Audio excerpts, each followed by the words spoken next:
Hi, I'm Pastor Daniel, and this is my blog.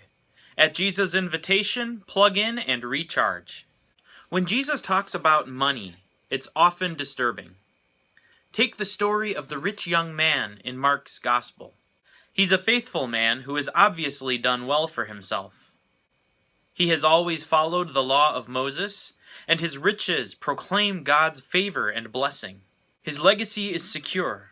His wealth will provide safety and security for many generations. But Jesus tells him he must sell everything he owns and give his money to the poor. And then he invites the young man to follow him. Jesus continues to tell the crowd that it's easier for a camel to fit through the eye of a needle than it is for someone who is rich to enter God's kingdom. The crowds are astonished. The disciples wonder, who can be saved? And the rich young man leaves with a heavy heart. Like the rich young man, I enjoy my possessions. I enjoy having money. I like eating out at restaurants, going to see movies, using my iPhone, driving a car, and having a nice warm bed to sleep in. I like to pretend that Jesus' command to go and sell everything you own has nothing to do with me.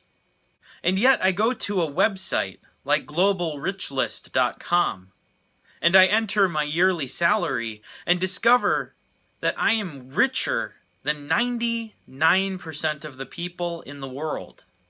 If that's true, then I am the rich man who needs to follow the camel through the needle's eye. When Jesus talks about money, it is disturbing. Money has a way of enslaving us, robbing us of God's kingdom. Commercials prey on our insecurities and our self-esteem, trying to squeeze our wallets dry. What we do have never seems like enough, and we look like beggars next to Donald Trump and Jay Cutler. But Jesus sets us free from slavery to money. He sets us free for God's kingdom, where security, self-esteem, and social status are created by God's word that comes to us in baptism, calling us each beloved. As Christians, our use of money should tell other people something about God's kingdom. Money speaks, and a Christian's wallet has a voice of its own. What testimony does your wallet give? Thanks for plugging in. Check back next week. At Jesus' invitation, plug in and recharge.